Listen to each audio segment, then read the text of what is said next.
మా దాంట్లో మావయ్య క్యారెక్టర్ చేసాడు, అమ్మాయి మావయ్య character Krishna Chaitanya. All the best Krishna Chaitanya. And మా ఆటగాడు అంటే 80 ఏళ్ళు ఆయనకి, 80 ఏళ్ళు. ఈయన లొకేషన్ 82 ఈయన లొకేషన్లో ఉన్నప్పుడల్లా కూడా నాకు టెన్షన్ వచ్చేది చాలా. అంటే ఐ మీన్ ఆయన జాగ్రత్తగా చూసుకోండి, ఎందుకంటే అది అమలాపురం అండ్ రైనీ సీజన్. మీకు తెలియదే ఉంది, రైనీ సీజన్లో మస్కిటోస్ ఇవన్నీ కూడా అక్కడ ఆ ఏరియాలో ఎలా ఉంటాయి ఇవన్నీ కూడా చాలా. అంటే మీకు 82 ఏళ్ళప్పుడు మీరు స్టేజ్ మీద నిలబడి జనాలందరినీ థియేటర్లో నవ్వించి పంపిస్తారు అనేది మీకు రాసి పెట్టుందండి. అంటే నాకు మీ లైఫ్ గురించి ఇట్ల గురించి నాకు పెద్ద తెలీదు, కానీ మీరు ఒకసారి థియేటర్లో చూస్తే నాకు తెలిసి ఏంటంటే ఇంతకాలం మిమ్మల్ని దేవుడు ఈ ఏజ్లో కూడా ఇంత ఎనర్జెటిక్గా ఇంత ఆరోగ్యంగా ఉంచుతున్నాడంటే ద మెయిన్ పర్పస్ ఈజ్ మొన్న August 15th సర్వే అయింది. సూపర్ అండి. Thank you for everything.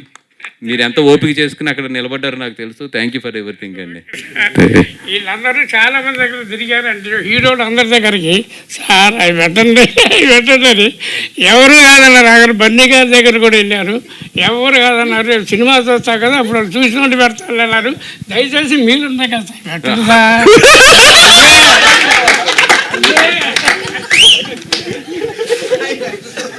అరే రే సరిగ్గా వాల్యూమ్ రాలేదే అనుకున్నాను నేను.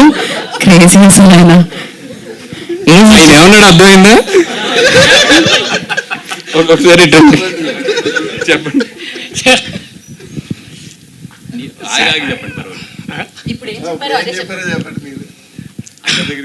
సార్ నేను మామూలుగా ఈ ప్రోమో కూడా చేశారండి. ఇది మేము డైరెక్టర్ దగ్గర పొమ్మన్నారు, ముందు హీరో దగ్గర పోయా. సార్ డైరెక్టర్ దగ్గర ఏమో బన్నీవాసు గారి దగ్గర పంపన్నారు. అయ్యా మేము పెట్టింది ఇప్పటికే చాలా పెట్టాము, నేను పెట్టలేదయ్యా. అరవింద్ గారి దగ్గర పంపన్నారు. అమ్మో సరే వెళ్తాడే. వెనకనే డైరెక్టర్ గారు ప్రొడ్యూసర్ గారు, అమ్మో ఈ ముసవాడు అక్కడ కూడా పోయేటట్టున్నాడు, అరే రాని ఇద్దరు రాకొచ్చి నన్ను బయటకు పంపారు. సినిమా వస్తుంది, వాళ్ళు ఎవరో చూసినట్టు పెడతారు రే. అందుకని వాళ్ళు ఎవరు పెట్టలేదు సార్.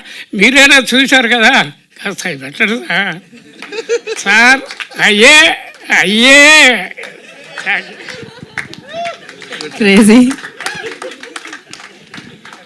ఇది కేవలం నవ్వుకోవడానికి హాస్యం గురించే తప్పితే, ఎందుకంటే అరవింద్ గారు ఆల్రెడీ నన్ను దీని గురించి 2 మొట్టికాయలు వేసారు. అయినా సరే ఒక హాస్యం పండడానికి కొన్ని ఇది అంజీ ఫైనలీ నువ్వే రైట్ అయ్యావు ఆ ట్రాక్ వరకు అయితే మాత్రం. ఎందుకంటే ఫస్ట్లో కథ చెప్పినప్పుడు ఈ ట్రాక్